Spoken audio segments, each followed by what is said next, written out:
Okay, this is just a quick video about a speaker and probably only really relevant to people in the UK, but let me just explain what's going on. I decided I wanted an Airplay compatible speaker to go in this spot here. Now my requirements for that speaker are, obviously it's got to have Airplay compatibility, it's got to look good as well, have omnidirectional sound, that means wherever I stand in the room it'll still sound decent, and the top limit of my budget was £200. Now with all those things in mind I decided upon this model here. This is the Harman Kardon Aura.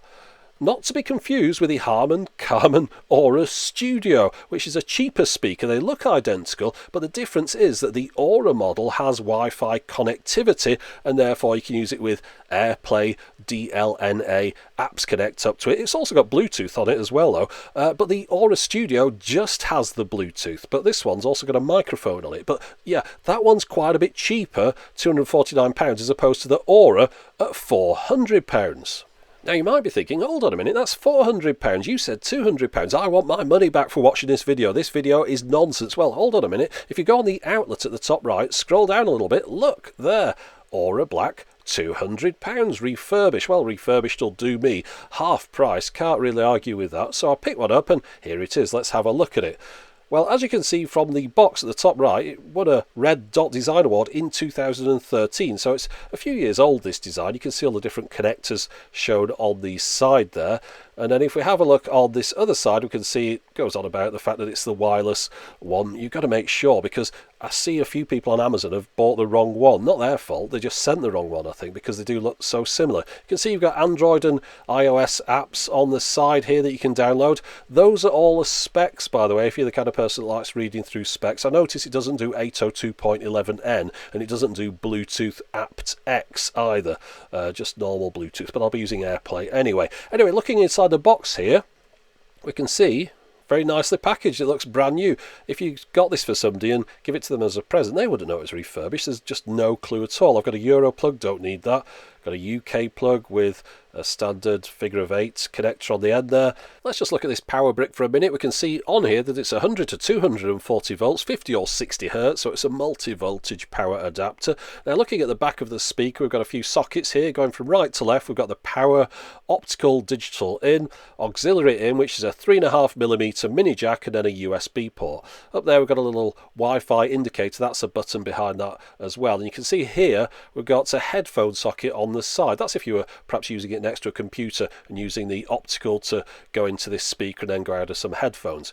On the bottom of the Aura is a downward firing bass speaker surrounded by 3 rubber feet. Now the sides of the Aura, this black area here, that's where the rest of the sound comes out of for that 360-degree room filling sound. Now, of course, that depends on the size of your room. I suppose if you live in a converted aircraft hangar, you might need perhaps, I don't know, maybe another one of these to fill that with sound. But anyway, I've shown you the dimensions there just to give you an idea as to how big this thing is. Sometimes on YouTube it's hard to get the scale of things. I'll plug in the power, we'll get it set up. Now, I'm using an iPhone here connected via this USB port to the back, and that's so I can share my Wi-Fi settings with the speaker. So I've got to hold that button down there for a moment, and then this thing pops up on screen, says do you want to share your Wi-Fi settings? So of course I agree to that, and that then lets the speaker talk to the Wi-Fi in the house, and then it appears on the list of devices I can send Airplay sound to at the bottom there. So I'll just start this playing and then I'll move it over to the speaker after a few seconds.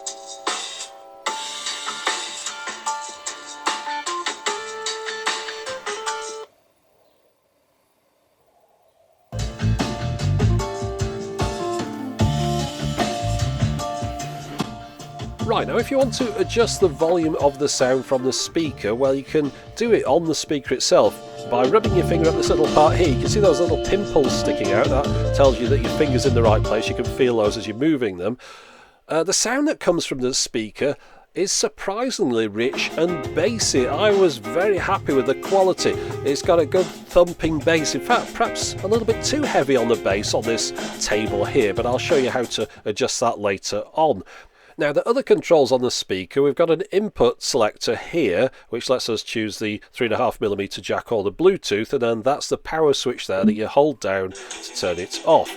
Now I have connected it up over Bluetooth here. You can see we've got the Bluetooth indicator there just to try the sound quality through that, and it sounded great through that as well. No problems at all with Bluetooth. So if you went for the cheaper model because you didn't want the AirPlay or you didn't have something that was compatible with AirPlay, then I don't think you'd be disappointed. You can see the lights change there as I adjust the volume on the device itself, but of course you don't have to adjust the volume using those buttons on the thing. You can do it using the volume control that's on the app or whatever you're using on your phone. Now there is a separate app for this. You can see here I can adjust the bass and the volume on there, and it's quite a good idea because I wanted to turn the bass down just a little touch because I thought it was a little bit too boomy. And then in the middle we've got this EQ button that's got sort of stereo widening or something, but it sounds better with it on anyway. It sounds a wider sound stage. Now we can turn the DLNA function on in the app. That's where you do that. I'm not going to use that, but that's where you turn it on if you want it. And also another thing I'm not going to use, the speaker is compatible with Spotify Connect. I don't have an account with that, but if you do, you can update the firmware, or it might even come with the right firmware on it now, and it'll play Spotify music through the speaker. Now if I was nitpicking, I'd say that the power button could do with having a little dimple on the top of it so you can feel where it is because it's down the side here. But if you just rest your hand over the side of the speaker, it will turn it on or off anyway. You don't have to be really precise where you put your finger. Now one of my requirements was that the speaker looked attractive, and I think it does as well. Not everyone will agree, of course, people have different opinions of things, but I think this looks quite nice, especially when the lights are down and it glows with that white glow. It kind of looks like a floating jellyfish. Now as far as the sound quality goes, could not be happier. Excellent quality sound, rich, and it surrounds you wherever you are, wherever you stand in the room, it still sounds good. Now if you want to get hold of one of these, I've got some links. I'm afraid it's just for the UK only because of course that takes you to the UK outlet store where you can get one at half price. I'll stick a couple of Amazon links up and stuff, but be careful that you don't buy the studio model thinking you've got a good deal, because it's the more expensive one which has got the AirPlay, unless of course you just want Bluetooth, and then go ahead and get the studio one because that will sound great as well. It's the exact same speaker just without the Wi-Fi capabilities. Anyway, that's it for the moment. As always, thanks for watching.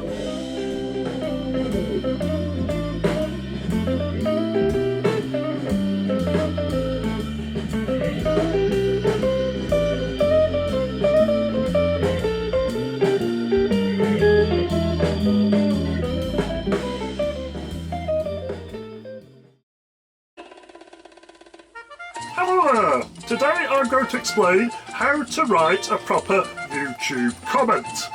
First, you should make sure that you haven't watched the whole video, and the bits you did watch, you weren't paying attention to. Okay, on to number one. First off, start with an insult.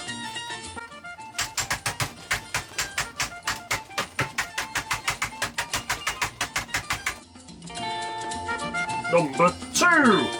Complain that the thing shown in the video wasn't something else.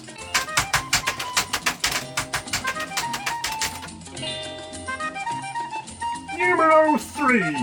Make sure that you demonstrate a complete lack of understanding of all science and technology.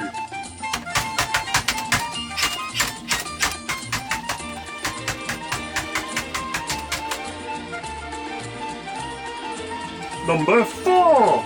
Make sure you ask the creator of the video to find out something that you don't really need to know.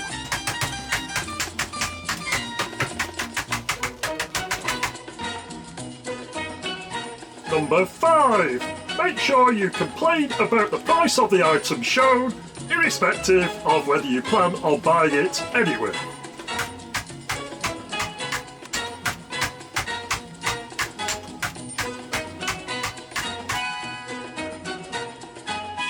Number 6. Make sure you suggest an alternative that has no relevance to the item shown.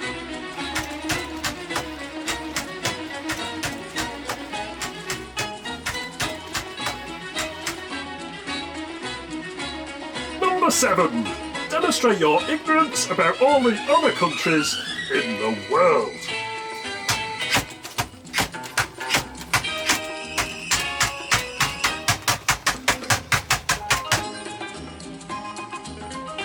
Number 8. Ask about something that was already demonstrated very clearly in the video.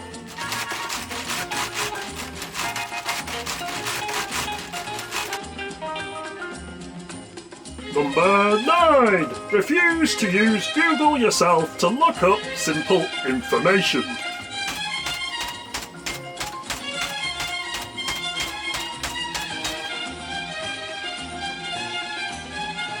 And finally, the last one, make sure you write LOL at the end of your comment. Oh, nearly forgot. Don't forget to thumb up your own comment, because that's not at all sad, is it? And that's how you write the perfect YouTube comment.